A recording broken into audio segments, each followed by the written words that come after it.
পাচ্ছ আমি পিডিএফটা ওপেন করেছি। প্রথমে বলে রাখি যে এখানে যে নিয়োগটি করা হচ্ছে সেটা security printing and minting corporation of India, যেটা সম্পূর্ণ সরকারিভাবে মিনিস্ট্রি অফ ফাইন্যান্স ডিপার্টমেন্টের তরফ থেকে বিজ্ঞপ্তি জারি হয়েছে।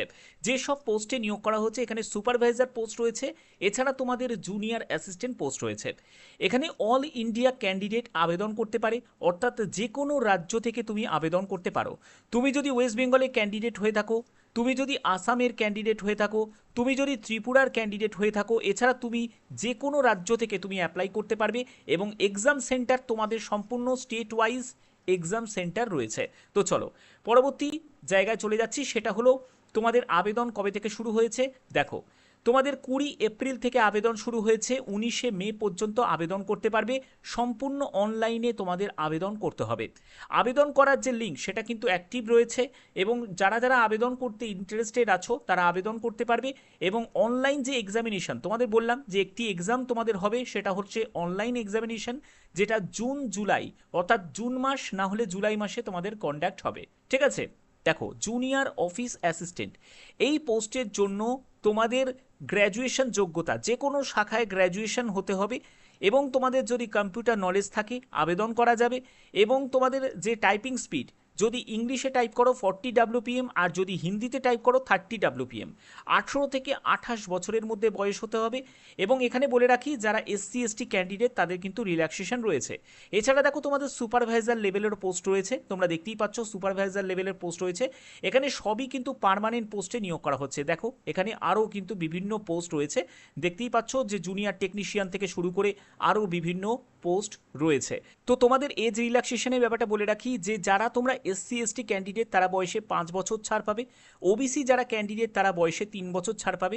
যেহেতু এটা একটা সেন্ট্রাল গভর্নমেন্টের জব, তো তোমাদের সেন্ট্রাল গভর্নমেন্ট আবেদন করতে পারে। এখানে দেখো তোমাদের সিলেকশন প্রসিডিওর কি প্রয়োজন। দেখো সিলেকশন প্রসিডিওরের ব্যাপারটা বলে দিই যে এখানে তোমাদের সিলেকশন প্রসিডিওরের ক্ষেত্রে যারা ওয়েলফেয়ার অফিসারের জন্য, সেফটি অফিসারের জন্য, সুপারভাইজারের জন্য দেখো আলাদাভাবে তোমাদের এখানে এক্সাম প্যাটার্নটা কিন্তু আলাদা রয়েছে। আমি তোমাদের যেহেতু জুনিয়র অফিস অ্যাসিস্ট্যান্টের আপডেটটা যেহেতু দিচ্ছি, যেখানে যে কোনো শাখায় গ্র্যাজুয়েশন ক্যান্ডিডেটরা অ্যাপ্লাই করতে পারে, তো সেক্ষেত্রে তোমাদের এই পোস্টের জন্য যারা তোমরা জুনিয়র অফিস অ্যাসিস্ট্যান্ট পোস্টের জন্য অ্যাপ্লাই করবে তাদের ক্ষেত্রে সিলেকশনটা কিভাবে হবে। তাদের ক্ষেত্রে দেখো এই যে দেখতে পাচ্ছ জুনিয়র অফিস অ্যাসিস্ট্যান্ট, তাদের ক্ষেত্রে general awareness, English, logical reasoning, quantitative aptitude এবং কম্পিউটার নলেজের ওপর তোমাদের 30 কোশ্চেন 30 মার্কস করে তোমাদের থাকবে। 150 কোশ্চেন 150 মার্কসের পরীক্ষা হবে, 120 মিনিট সময় পাবে, অর্থাৎ 2 ঘন্টা তোমাদের সময় পাচ্ছ। ঠিক আছে, MCQ টাইপের প্রশ্ন থাকবে।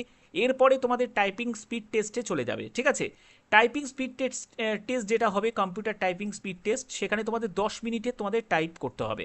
ওকে, তো তোমাদের এখানে আমি চলে যাচ্ছি, যেটা হচ্ছে যে এখানে দেখো নো নেগেটিভ মার্কিং, দেখতেই পাচ্ছ যে কোনো নেগেটিভ মার্কিং নেই। এটা কিন্তু সেন্ট্রাল গভর্নমেন্টের চাকরিতে নেগেটিভ মার্কিং নেই, এই ফেসিলিটিটা কিন্তু পাওয়া যায় না।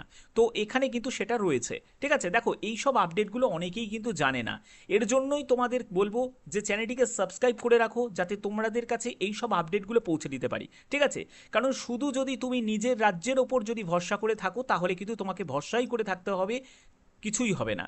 তোমাকে বাইরের স্টেটের জন্য অ্যাপ্লাই করতে হবে এবং যদি তুমি দেখো যে তোমার স্টেটেতেই তোমাদের এক্সাম সেন্টার পড়ছে তাহলে অবশ্যই সেটা ভালো তোমাদের জন্য। তো দেখো তোমাদের যারা ওয়েস্ট বেঙ্গল থেকে তাদের কলকাতাতে এক্সাম সেন্টার পেয়ে যাচ্ছ, এছাড়া তুমি যে স্টেট থেকে স্টেটের মধ্যেই তুমি এক্সাম সেন্টার পেয়ে যাচ্ছ।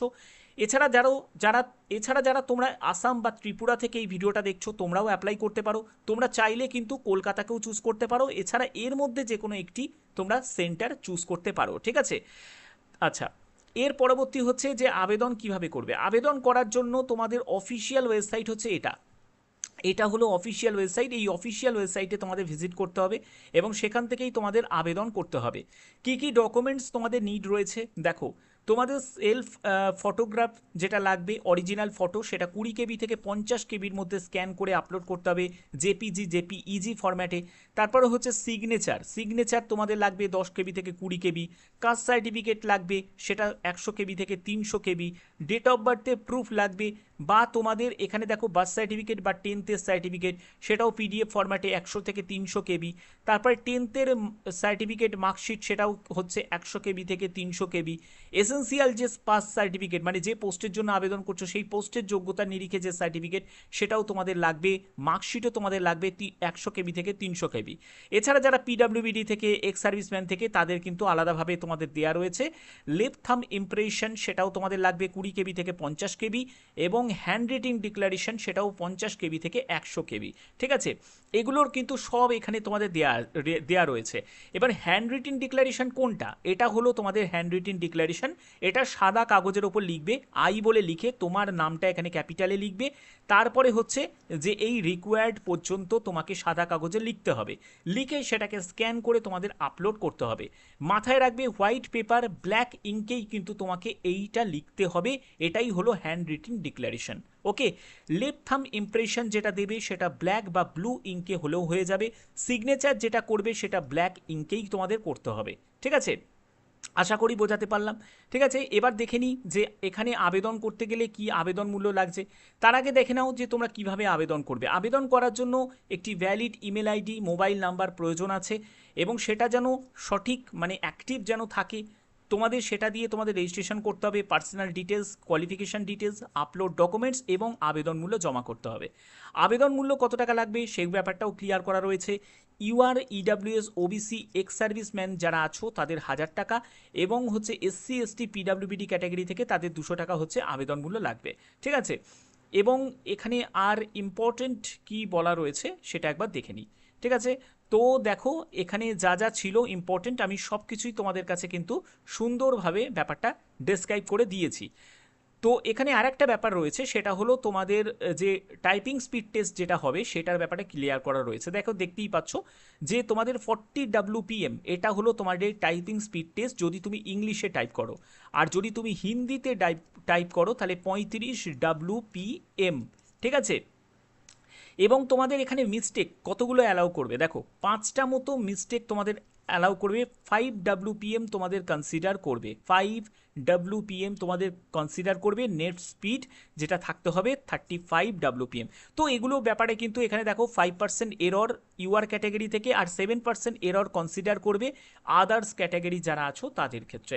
ঠিক আছে, তো এই ব্যাপারগুলো সুন্দরভাবে কিন্তু এখানে ডেসক্রাইব করা রয়েছে। আশা করি সুন্দরভাবে তোমাদের ব্যাপারটা বোঝাতে পারলাম। তোমাদের যে বিজ্ঞপ্তি জারি হয়েছে কারেন্সি নোট প্রেস, দেখতেই পাচ্ছ যে security printing and minting corporation of India limited, যেটা গভর্নমেন্ট অফ ইন্ডিয়া সম্পূর্ণ পার্মানেন্টভাবে এবং মিনিস্ট্রি অফ ফাইন্যান্সের তরফ থেকে কিন্তু এই বিজ্ঞপ্তি তোমাদের জারি হয়েছে। আশা করি ভিডিওর মাধ্যমে সম্পূর্ণ তথ্য A to Z তোমাদের কাছে তুলে ধরতে পারলাম। যদি ভিডিওটা ভালো লাগে অতি অবশ্যই একটাই কাজ করতে হবে, চ্যানেলটিকে সাবস্ক্রাইব করে রাখতে হবে।